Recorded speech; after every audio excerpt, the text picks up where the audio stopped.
غم کے ماروں کے غم خوار نظام الدین،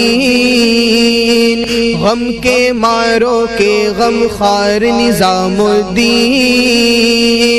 میری بھی کشتی کر دو پار نظام الدین۔ تو مولا فرماتا ہے ہم نے اپنے نیک بندوں کو اپنی وراثت عطا فرمائی ہے، تو زمین کی وراثت بھی دی۔ علامہ ابن کثیر فرماتے ہیں جس مفسرین پر تمام مسالک کے مکتب فکر کا اتفاق ہے، متفق علیہ مسئلہ بیان کر رہا ہوں، کوئی اختلافی نہیں، علامہ ابن کثیر پر سب کا اتفاق۔ وہ کیا فرماتے ہیں کہ اللہ تبارک و تعالی نے اہل اللہ کو زمین کی بھی وراثت عطا فرمائی ہے، دنیاوی زمین کی بھی وراثت عطا فرمائی ہے اور اخروی زمین کی بھی وراثت عطا فرمائی ہے۔ یہ دنیا کے بھی وارث ہیں اور آخرت کی زمین کے بھی وارث، اور اللہ جسے اپنا محبوب بناتا ہے اسے اختیارات عطا فرما دیتا ہے۔ تو پتہ چلا کہ اللہ کے نیک بندے صاحب اختیار بھی ہوتے ہیں اور صاحب تصرف بھی ہوتے ہیں، حق انہیں حاصل ہوتا ہے کہ وہ کسی چیز میں تصرف کر سکے۔ یہی وجہ ہے کہ نظام الدین اولیاء محبوب الہی کتنی بڑی شخصیت کا نام ہے۔ نظام الدین اولیاء محبوب الہی ایک محتاج شخص آیا، محتاج ہے، آپ دیکھیے تصرفات کس طرح ہے، اختیارات کس طرح ہیں اہل اللہ کے۔ نظام الدین اولیاء محبوب الہی کہلاتے ہیں۔ ایک شخص آتا ہے جو محتاج ہوتا ہے، غریب ہوتا ہے، فقیر ہوتا ہے، محتاج ہو جاتا ہے۔ وہ شخص آتا محبوب الہی کے پاس اور عرض کرتا کہ سرکار آپ تو اللہ والے ہیں، میں بڑا محتاج ہوں، میں فقیر ہو گیا ہوں، تنگ دست ہو گیا ہوں، مجھے آپ ایسی چیز عطا فرمائیں جس سے میں غنی بن جاؤں، جس سے میں مالدار بن جاؤں، پیسے والا بن جاؤں، ثروت والا بن جاؤں، جس طرح میں پہلے تھا ویسا ہی بن جاؤں، میں اب محتاج ہو گیا ہوں۔ تو حضرت نظام الدین اولیاء کی سوانے علماء لکھتے ہیں کہ آپ کے سوانے میں ہے کہ آپ کے سامنے مٹی کے کچھ ڈھیلے پڑے ہوئے تھے، مٹی کے کچھ ڈھیلے پڑے ہوئے تھے محبوب الہی نظام الدین اولیاء کے سامنے۔ آپ نے 3 مرتبہ سورہ اخلاص پڑھی۔ اب آپ سمجھیں بات کو، 3 مرتبہ سورہ اخلاص کی تلاوت آپ نے فرمائی۔ اب سورہ اخلاص تو سمجھ رہے نا، قل هو اللہ احد، یہ 3 مرتبہ، یہ سبھی کو یاد ہوتا ہے ورنہ آپ نماز ہی نہیں ادا کر پائیں گے۔ تو سورہ اخلاص آپ نے 3 مرتبہ تلاوت فرمائی۔ وہ محتاج شخص سامنے بیٹھا ہوا ہے، آپ نے 3 مرتبہ سورہ اخلاص کی تلاوت فرمائی اور مٹی کے اس ڈھیلے پر آپ نے سورہ اخلاص پڑھ کے دم کر دیا۔ دم کرنا تھا محبوب الہی کا کہ وہ مٹی کے سارے ڈھیلے سونا بن جاتے۔ یہ تصرفات ہیں اولیاء کے۔ اب بندہ بڑا محتاج تھا، اس نے یہ سارے ڈھیلے مٹی کے تھے سونا ہو گئے، محبوب الہی نے عطا فرما دیا۔ جب انہیں عطا فرما دیا تو بندہ گھر پہنچا، گھر میں بہت سارے مٹی کے ڈھیلے جمع کر لیا اس نے۔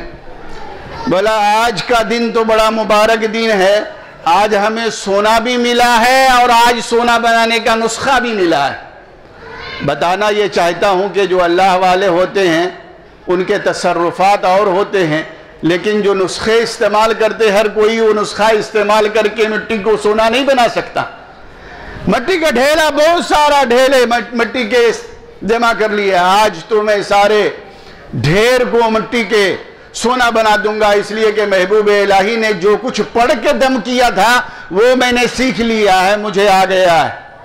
اللہ اکبر۔ اب اندازہ لگائیں، ساری رات سورہ اخلاص پڑھتا رہا، بیٹھا ہے سورہ اخلاص پڑھ رہا ہے، سورہ اخلاص ساری رات گزر گیا، پوری رات گزر گئی سورہ اخلاص پڑھتے ہوئے، لیکن مٹی کی شکل جیسی تھی ویسے ہی ہے، نہ وہ ہرا ہو رہا ہے، نہ پیلا ہو رہا ہے، نہ کوئی تبدیلی آ رہی ہے اس میں۔ بڑا حیران ہوا، ارے ہم نے تو بابا کو دیکھا تھا کہ یہ صرف سورہ اخلاص انہوں نے پڑھی تھی، صرف سورہ اخلاص صرف تلاوت کر کے پھونکا تھا، دم کیا تھا اور یہ مٹی سونا ہو گیا۔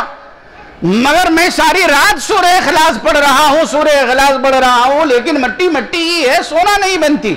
صبح اٹھا اور جا کر پھر بابا کے پاس پہنچ گیا بندہ اور اس نے عرض کیا بابا میں نے آپ کو دیکھا تھا سورہ اخلاص آپ نے پڑھ کے قل هو اللہ احد مٹی پر دم کیا اور سارا مٹی سونا ہو گیا تھا اور میں ساری رات یہ پڑھتا رہا دم کرتا رہا لیکن وہ مٹی کا مٹی ہے سونا نہیں بنتا. بڑی پیاری بات آپ نے فرمائی تھی. آپ زر سے لکھنے کے قابل ہے.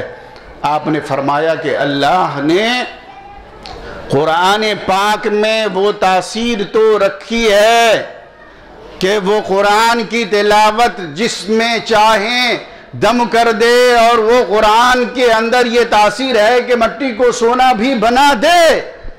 لیکن آپ نے فرمایا کہ قرآن میں تو تاثیر ہے لیکن یہ بتاؤ نظام الدین اولیاء نے جس زبان سے پڑھ کر پھونکا تھا وہ زبان کہاں سے لاؤ گے؟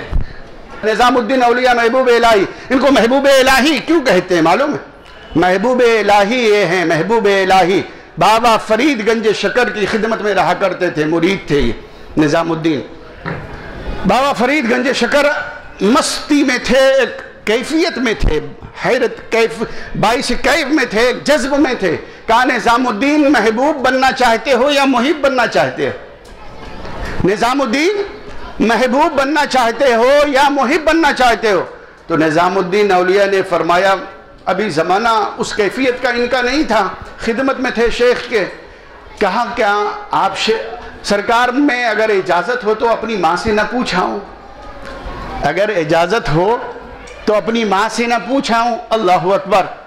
بابا فرید نے کہا، شیخ نے کہا ہاں جاؤ ماں سے پوچھ لو، ماں جو کہے وہ بن جانا، ماں جو کہے وہ بن جانا. ایک دن کا پورا سفر کر کے ماں کے پاس پہنچ رہے تھے کہ راستے میں ایک اللہ والے مجذوب نظر آئے، بال بکھرے ہوئے تھے، کپڑے پھٹے ہوئے تھے. نظام الدین نے السلام علیکم کہا، بابا نے وعلیکم السلام کہا اور کہا کہ نظام الدین محبوب بننا چاہتے ہو یا محب بننا چاہتے ہو؟ بڑے پریشان ہوئے، ارے یہ تو راز میرے اور میرے شیخ کے درمیان تھا، انہیں کیسے معلوم، انہیں کیسے معلوم؟ تو نظام الدین اولیاء نے فرمایا کہ آپ بتا دیں کیا بننا ہے. کہا نہیں جاؤ اماں سے پوچھ لینا، ماں سے پوچھ لینا، جاؤ ماں سے پوچھ لینا، اس کی بھی خبر بتا رہے، جاؤ ماں سے پوچھ لینا، ماں جو کہے وہ بن جانا. گئے نظام الدین ماں کی خدمت میں گئے، رات گزاری، خدمت کی، پاؤں دبایا، صبح ناشتہ ماں نے کرایا، اجازت لی اور کہا کہ بابا نے ایسا کہا تھا کہ محب بننا چاہتے ہو یا محبوب بننا چاہتے ہو؟ میں نے کہا ماں سے پوچھ لوں گا. کہا ہاں ماں سے پوچھ کر آنا. لیکن راستے میں یہ واقعہ بھی ہو گیا.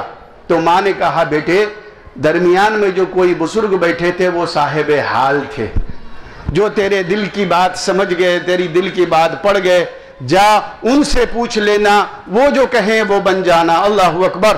آئے راستے میں آئے تو دیکھا کہ جس مقام پر بابا تھے اس مقام پر بابا موجود نہیں ہے. لوگوں نے پوچھا ارے کل تو کہے تھے کہ آ جانا، ماں نے نہیں بتایا تو میں بتا دوں گا، لیکن پلٹ کر آئے تو دیکھا بابا نے لوگوں سے پوچھا، بچوں سے پوچھا ارے کل بابا یہاں بیٹھے ہوئے تھے وہ کہاں گئے؟ کہا آپ کو نہیں خبر، وہ تو کل وفات پا گئے، انتقال ہو گیا، وہ کل ہی انتقال ہو گیا. بڑے بے چین ہوئے نظام الدین اولیاء، بڑی بے قراری ہوئی. کہا ان کا مزار کہاں ہے؟ کہا مزار کس نے بنانا تھا؟ لوگ اسے دیوانہ سمجھتے تھے، اٹھا کر وہ کونے میں کچروں میں ڈال دیا. آپ پہنچے وہاں پہ، اللہ اکبر، وہاں پہنچے. کہا بابا کل تو آپ نے میرے دل کی حال بتا دی تھی لیکن اپنی خبر نہیں تھی، اپنی خبر نہیں تھی. ماں نے کہا جاؤ آپ سے پوچھ لینا، آپ کا تو انتقال ہو گیا، اتنا کہنا تھا. بابا اٹھ کر بیٹھ گئے، بابا اٹھ کر بیٹھ گئے اور کہا نظام الدین محبوب بننا، محب نہ بننا. کیا کہا؟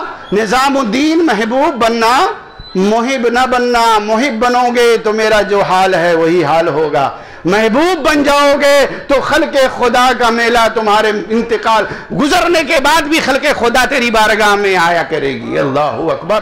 تو جو اللہ والے ہوتے ہیں نا وہ ان کا مقام بہت بلند ہوتا ہے، ان کی سنگت تقدیر بدل دیتی ہے، نگاہ بدل دیتی ہے، وجود بدل دیتی ہے، آخرت بدل دیتی ہے، مقدرات تبدیل کر دیتی ہے. برادران ملت اسلامیہ، اسی لیے ضرورت اس بات کی ہے کہ ہمیں اہل اللہ کی سنگت میں بیٹھنا چاہیے. اللہ والوں کی صحبت میں بیٹھنے کی مولا تبارک و تعالی ہمیں توفیق رفیق عطا فرمائے. اور اللہ رب العزت کے محبوبین کی سنگت اور صحبت اختیار کرنے کی توفیق رفیق عطا فرمائے۔